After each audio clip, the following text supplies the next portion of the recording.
Berlatar di kota New York, kisah akan berfokus pada seorang pria parubaya bernama Levon Cade.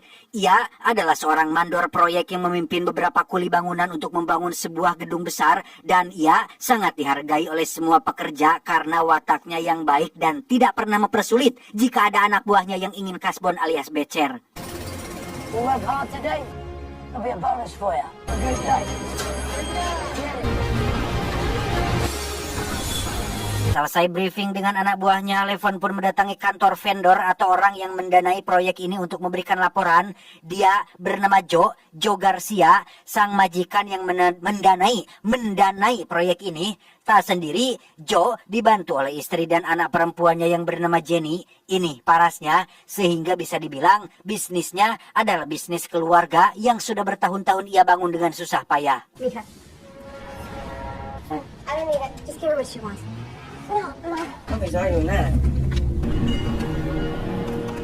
Saat itulah muncul dua orang debt collector yang bermaksud menagih utang pada salah satu pekerja di sana, di mana si pekerja dipukuli oleh kedua debt collector tersebut sehingga Levon yang melihatnya pun tidak bisa tinggal diam, dan inilah yang dia lakukan.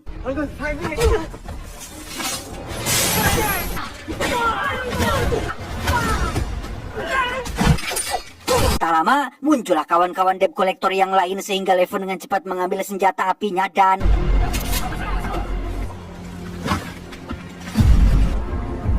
Ya, entah siapa Levon ini di masa lalu, ia tidak sedikit pun menunjukkan raut wajah ketir atau takut sehingga membuat para debt collector ini memilih pergi dari sana. Vámonos. Vamos. Ya. We need to get back to work. Selesai bekerja, Levon pun mendatangi rumah ayah mertua untuk mengunjungi putrinya yang masih kecil. Ternyata Levon ini sebelumnya pernah berumah tangga, namun sudah kandas setelah sang istri meninggal dunia. Sang putri yang bernama Mary pun dititipkan di kediaman sang ayah mertua, sehingga Levon harus rutin datang untuk memeriksa keadaannya. I'm super hungry. I didn't eat. I was waiting for you. Yeah. Let's go. Singkat cerita, malam pun poek. Sejenak kita tinggalkan dulu Levon dan beralih ke anak majikannya, yaitu Jenny, anak perempuannya si Joe, di mana saat ini Jenny sedang berada di sebuah nightclub untuk bersenang-senang dengan kawan kuliahnya, tanpa sadar jika di sekeliling mereka terdapat orang-orang jahat yang bekerja dengan sangat terkoordinir dan hati-hati. Mereka menargetkan Jenny sebagai mangsa untuk diperjualbelikan dalam serikat jaringan perdagangan manusia, sehingga ia langsung diculik saat itu juga.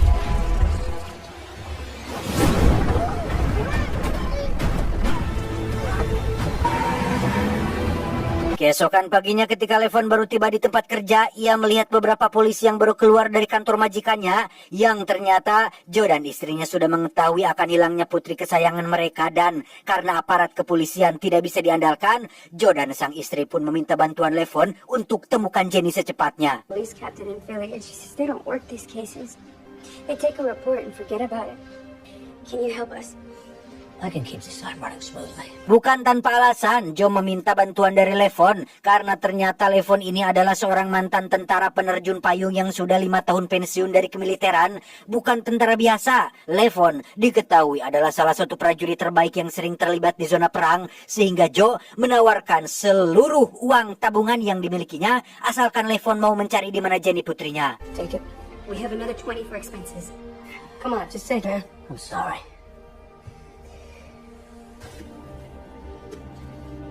It's not who I am anymore.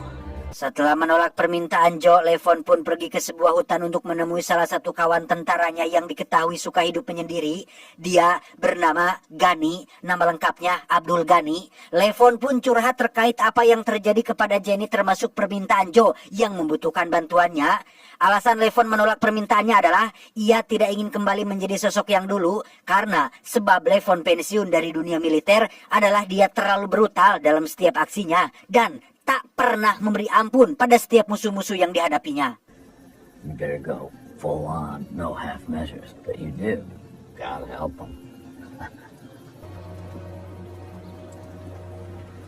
Setelah mendapat pencerahan dari Gani, Levon pun kembali menemui Joe untuk meminta maaf atas penolakannya tadi. Levon memutuskan untuk mencari Jenny atas dasar hati nurani tanpa Joe perlu mengeluarkan uang sepeser pun. I'm gonna bring her home. I promise.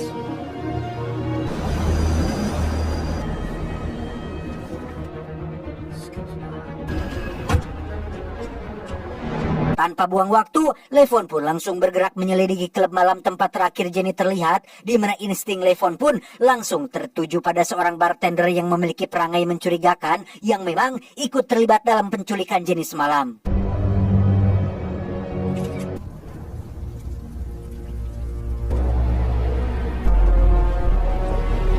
Menggunakan alat pelacak kecil yang ditempel pada mobil si bartender, Levon pun bisa langsung mengetahui di mana lokasi rumah pribadinya. Ia langsung datang ke sana tanpa assalamualaikum dan Hello, Johnny. See you Wednesday.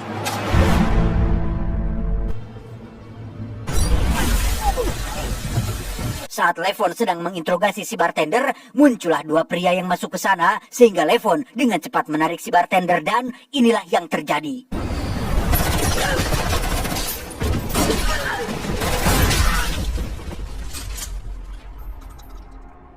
Setelah si bartender dan dua kawannya mati, Levon pun baru menyadari jika mereka adalah anggota dari kelompok gangster Rusia yang memang sering terlibat kejahatan berat.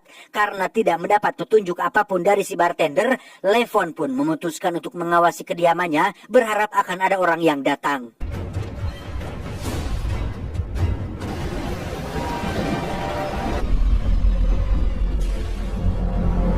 Dan benar saja, paginya muncullah dua pria kembar yang memakai pakaian nyentrik bersama dengan satu pria bernama Wolodim. Ini bebenguknya. Setelah melihat si bartender dan dua kawannya mati, Wolo pun memanggil tim pembersih untuk membereskan kekacauan tersebut.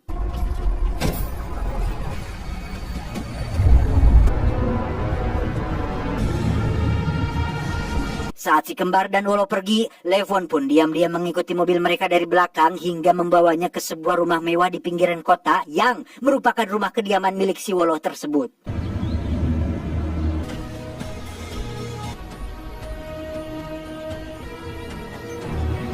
Dengan peralatan militer yang sudah dibawanya, Levon pun mengawasi Wolo dari kejauhan, di mana Wolo ini ternyata adalah sosok pria sekaligus suami yang tidak lenges alias kasar, bahkan berani main tangan kepada istrinya sendiri.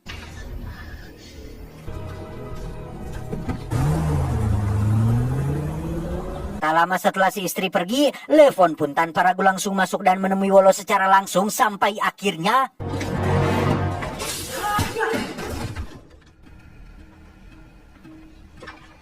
disinilah Wolo sekarang terikat pada kursi yang diletakkan di tepian kolam renang. Wolo sempat mengira jika Levon adalah orang suruhan yang dikirim oleh saingan bisnisnya. Namun ketika Levon menunjukkan foto Jenny, disitulah Wolo sadar jika pria yang ada di hadapannya saat ini bukanlah pria sembarangan yang bisa untuk dibuat macam-macam. Demi. Supreme Soon. Demi. Come ya, boy. Tak faham dengan bahasa Rusia yang diucapkannya, Levon pun langsung mengulti Wolo dengan mengatakan bahwa dia tidak akan pernah berhenti sampai membawa pulang kembali Jenny, yang jika memang Wolo tidak mau memberinya informasi, maka inilah akibatnya. I'm gonna bring her home. Who are you? What are you?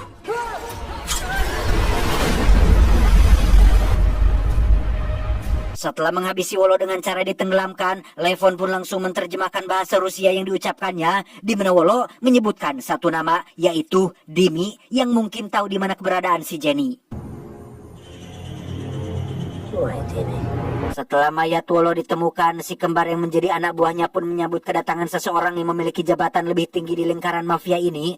Beliau bernama Simon, tidak pakai tok, sahabat dekat Wolo di keluarga mafia, bahkan sudah dianggap sebagai saudara sendiri. Sehingga mengetahui Wolo mati, Simon tidak akan tinggal diam dan akan segera mengerahkan seluruh antek-anteknya untuk mencari siapa pelakunya.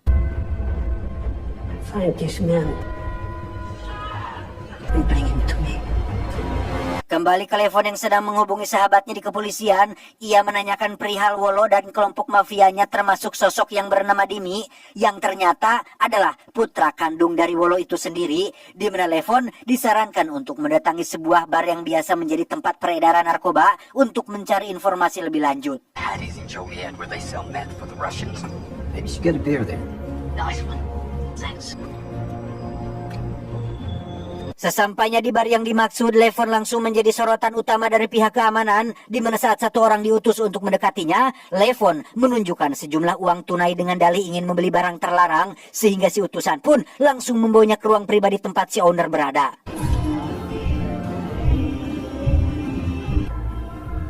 Talk to him. Dan inilah Dutch, pemilik bar sekaligus pengedar narkoba di wilayah ini. Karena Levon orang asing yang dianggap mencurigakan, Dutch pun menyuruh 10 anak buahnya untuk mengeroyok Levon, tetapi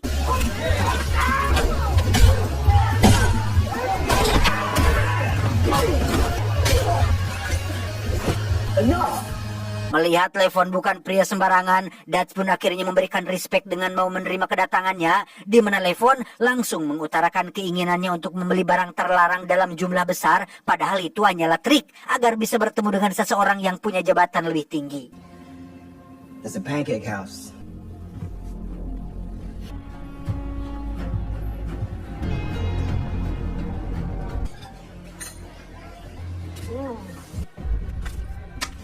Setelah mendapat ponsel khusus untuk mereka berkomunikasi, Dutch pun memberikan satu kantong barang terlarang sebagai sampel awal, yang karena tujuan Levon bukanlah barang itu, ia pun membuangnya ke susukan, padahal jika dijual harganya bisa sampai ratusan juta rupiah.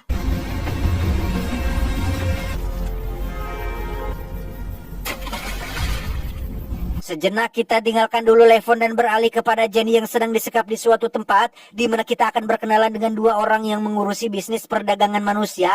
Ada Artemis dan pacarnya Ivan. Mereka berdua adalah pasangan kekasih yang sama-sama jahat dan olokejo. Kebetulan ada seorang pengusaha yang ingin mencicipi barang baru, sehingga Artemis dan Ivan pun langsung membawa Jenny dalam sebuah koper hitam. Yes, who's gonna be princess for a night?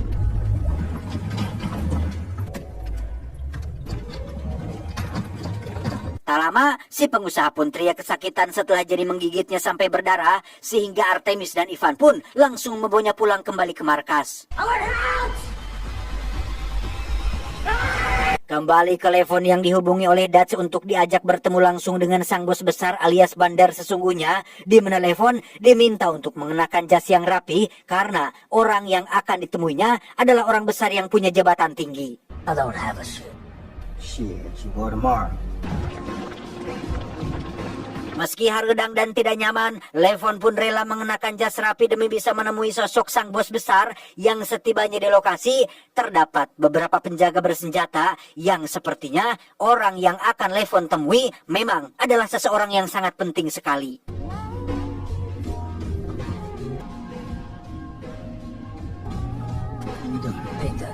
Setelah diperiksa dan diminta menyerahkan ponselnya, Levon pun langsung berkenalan dengan sang bos besar yang memiliki rambut gondrong. Dan tebak, siapa nama orang ini? My name is Demi. Ya, inilah Dimi, orang yang sedang Levon cari alias putra kandungnya si Wolo. Setelah memeriksa seluruh catatan dan riwayat kehidupannya, Dimi akhirnya percaya dengan Levon dan bersedia untuk memasok barang dalam jumlah besar.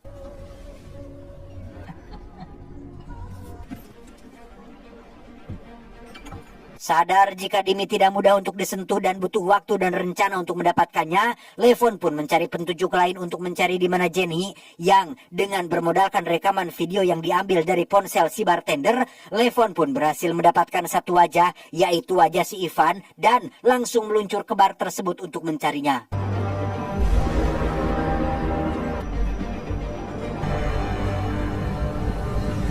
Setibanya di bar, Levon yang sudah meretas alat komunikasi operator pun langsung menyadari jika dirinya sedang diburu, sehingga ia dengan cepat merebut sebuah sepeda motor dan aksi kejar-kejaran pun tak terhindarkan lagi.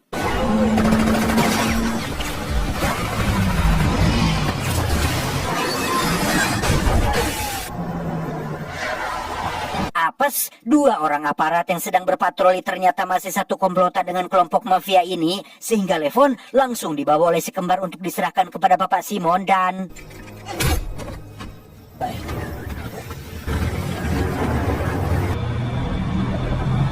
Dan jika si kembar merasa hebat sudah berhasil menangkap Levon, mereka sudah salah besar. Karena dengan setelah nyentrik mereka yang ceringe dan pigelehen, itu tak cukup untuk membantu mereka dari kemarahan sang mamang Levon, sehingga...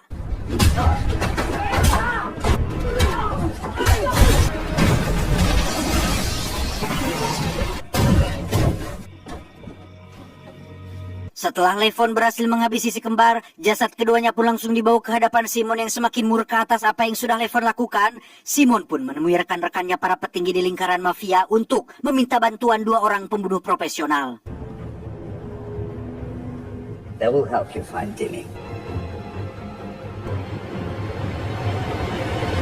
Tempat pertama yang Simon datangi adalah klub malam milik si Dimi yang dibombardir peluru panas oleh salah satu pembunuh profesional. Simon sangat geram terhadap babenguk si Dimi ini yang telah menjadi penyebab utama kematian ayahnya, termasuk sekarang si kembar yang sudah Simon anggap sebagai anak sendiri. Simon pun menunjukkan sosok Levon sekaligus memperingatkan bahwa Dimi lah orang yang sedang Levon cari dan tidak akan pernah berhenti sampai mendapatkan apa yang menjadi tujuannya.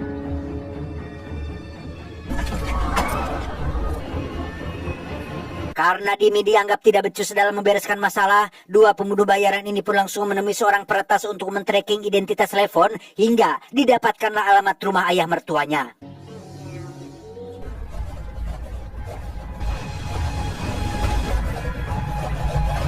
Saat Levon tiba bersama putrinya yang baru pulang sekolah, rumah sudah dilahap si jago merah dan untungnya sang ayah mertua masih bisa terselamatkan.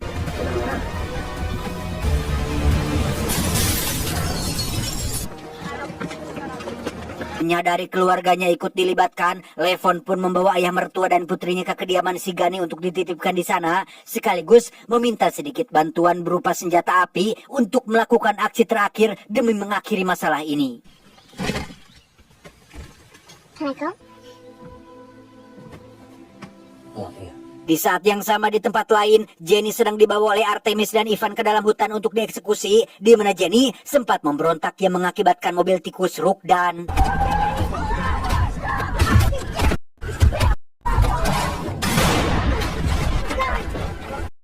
Jenny dengan cepat lari ke dalam hutan dan berhasil melepaskan ikatannya. Ia berhasil mencapai jalan dan bertemu dengan 2 polisi yang sedang berpatroli, sehingga celakalah Jenny karena kedua aparat ini adalah masih satu komplotan dengan mereka.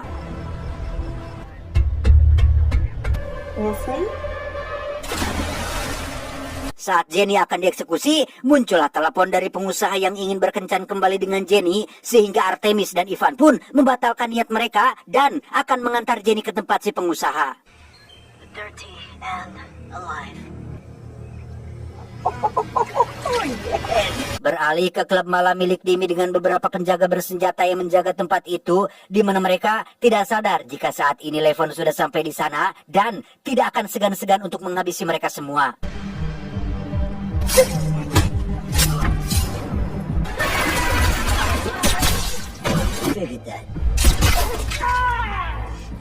Setelah semua penjaga tewas, Levon langsung menghampiri Dimi yang sudah tak berdaya. Levon meminta Dimi untuk tunjukkan di mana Jenny berada, maka nyawanya akan diampuni. Mungkin.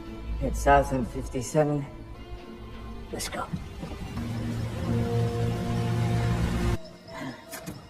She's in there. Setibanya di lokasi tempat Jenny disekap, Levon menyuruh Dimi untuk keluar dari dalam mobil. Dimi masih bertanya-tanya kenapa Levon sampai segitunya membela seorang gadis yang bahkan tidak punya hubungan apa-apa dengannya. Dan tebak, apa jawaban Levon? You have a daughter? No. Then you won't understand. Setelah Dimi mati, Dutch dan pasukan pun baru mendapat kabar terkait Levon yang sudah membantai setengah lusin anak buah Dimi. Sadar jika dirinya juga akan diburu, Dutch dan pasukan pun langsung bersiap menuju lokasi tempat Jenny disekap untuk memburu Levon lebih dulu.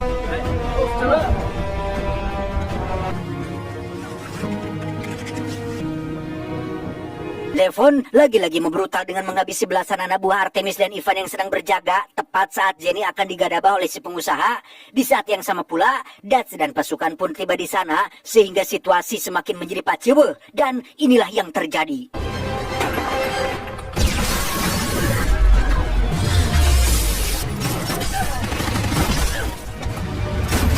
Selesai dengan para kroco, kini saatnya Levon harus menghadapi Dutch yang sama-sama mantan tentara.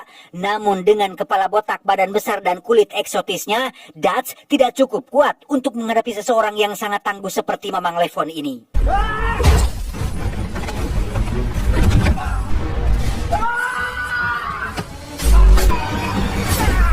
Setelah tak ada lagi yang menghalangi, Levon pun langsung mendatangi ruangan Jenny disekap, di mana si pengusaha yang sombong pun dengan percaya dirinya ngajanteng tanpa rasa takut sehingga How dare you come in here?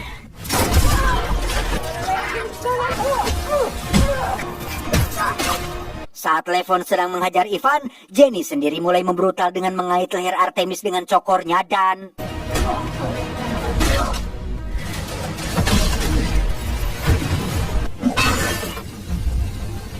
ketegangan belumlah selesai karena masih ada dua pembunuh bayaran utusan Simon yang baru datang. Berbeda dengan musuh sebelumnya, dua pembunuh ini benar-benar gila dengan menembak ke segala arah. Namun Levon punya cara tersendiri untuk mengatasinya, yaitu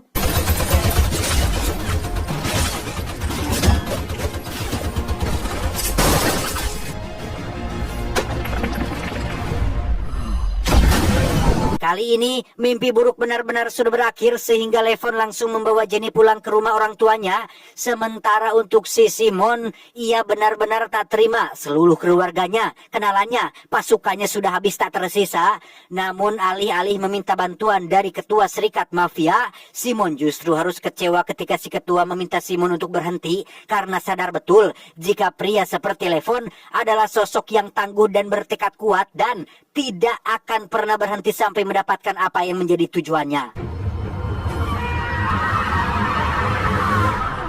Berkat Levon, Jenny akhirnya bisa berkumpul lagi dengan kedua orang tuanya. Selesai dengan itu, Levon pun pergi ke rumah Gani untuk memeriksa keadaan putrinya. Dan setelah ini, entah akan jadi apa lagi Mamang Jason kita satu ini. Jadi peternak lebah brutal sudah, jadi mandor proyek brutal juga sudah. Next, apalagi ya? Kita tunggu saja, guys. Hehehe, dadah. Tamat, ending yang sangat membrutalkan.